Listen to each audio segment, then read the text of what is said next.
I talk a lot on this podcast about the importance of analytical listening. Well, let's take it to another level today. I'm going to give you 5 advanced projects that you can do from listening to just one piece.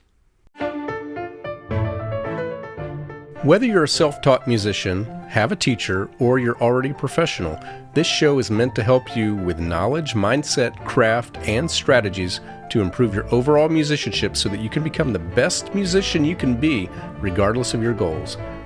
Welcome to Musicianship Mastery.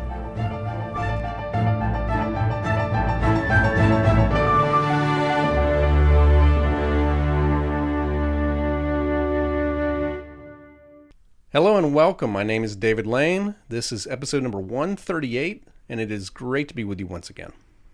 I've been going a little longer than normal on these solo episodes lately, at least longer than normal recent episodes. I think today's episode will be a little bit shorter. We're just going to talk about a few things that don't need a whole lot of elaboration. But again, one of the really important elements of musicianship, and again, we are called Musicianship Mastery. The whole point is that you work on these characteristics that go into becoming a great musician. And by working on those tools, you become a better musician. And so this is not the episode to check out if you feel like your listening skills still need a lot of work. I have other episodes on that. In fact, one within the past few months, about 20 questions that can help you with your analytical listening. So I'm going to say I'll list that one in the show notes. You absolutely should check that out, and you should develop those basic skills before you go on with this. But if you've gone through all of that, if you've gone through all those 20 things and you feel like, yes, this is pretty comfortable now, not to say that you've mastered it, but you feel like you're making good progress with all that, and now you want something else. You want something else to take this skill to the next level that will also incorporate with some of the other skills. Well, I'm going to give you 5 projects that you can do. So for this project, we want to pick one piece, and you can do that of any genre. The genre of your choice does not have to be classical unless you want it to. It can be jazz, rock, pop, country, any genre of your choice. The one rule, the one caveat is you must listen only. No sheet music, no score, with the exception that you can use it after you're done with any of these projects. You want to see how you did. Okay, now you can do all 5 of these projects, or you can just pick one. These are going to be a little bit more challenging. Again, these are advanced musical projects. So one thing you can do with all of this, by the way, you can ease into these projects by just doing it with a section. Like maybe you pick a 10-second long section or a 15-second long section and you work on that. You don't need to do this with an entire piece all at one time. You can build up to that. Okay, again, so we're picking one piece. We're listening only. What is project number 1? Project number 1 is go to your instrument and play by ear as accurately as you can and with as much detail as you can. So now if you're listening to an orchestra piece and you're playing on guitar, you're playing on piano, you may be able to get a lot of what you hear, but you won't be able to get everything you hear. And if you're playing on a single note melodic instrument like woodwind or brass, you're probably going to be picking out a melody, you're going to be picking out a counterline. But if you are, again, if you're a pianist, this is probably going to be a really demanding project because you want to be as accurate as you can. You want to figure out what key you're playing in. You want to be able to figure out what the chords are. Not only what the chords are, but how are they voiced? What are the shape of those chords? Where do you have unexpected dissonance or unexpected harmonic change? And figuring out what's going on there. And you might have some counter lines. And you want to figure out how can you get those in, or how can you at least represent the spirit of that. So that's project number 1. Project number 2 is to transpose that to different keys. Now start off with simple keys. So C major, G major, F major, D major, things like that. But then try to get all of your 12 major keys.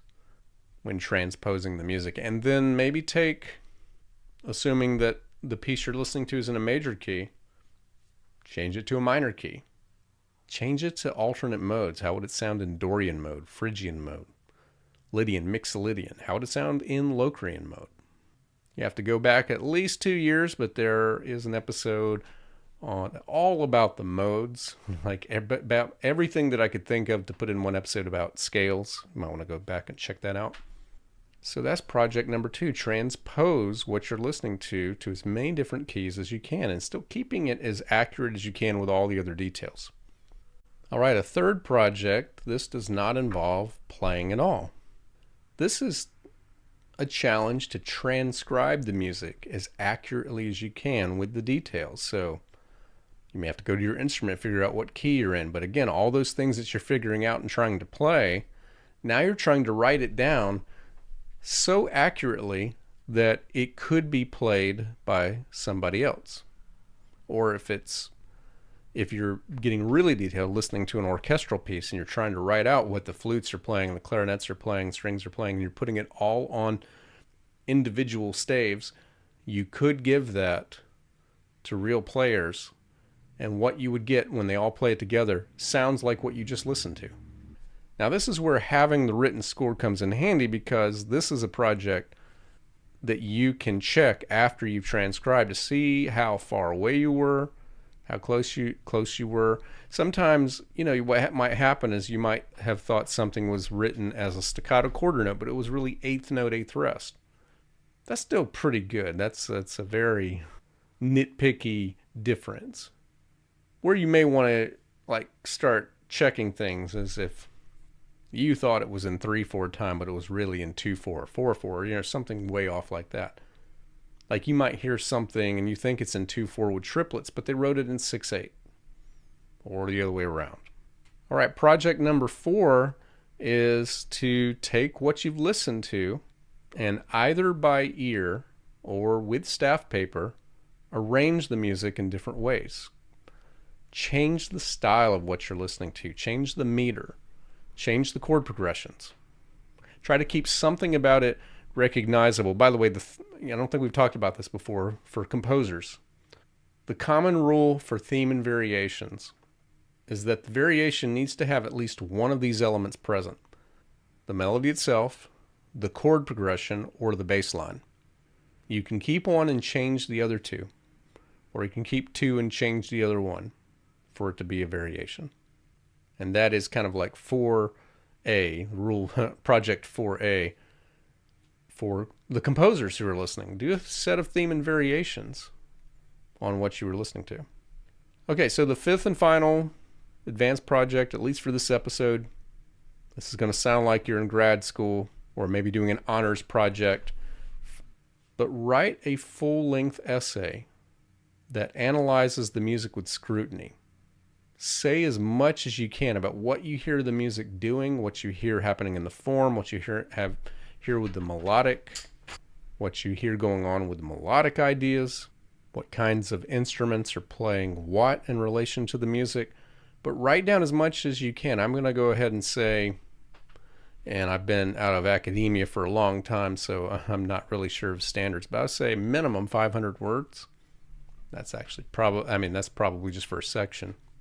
Maybe something like more like 2,000 words, so something that'll take several pages to say as much as you can and really try to get to the nitty-gritty with this.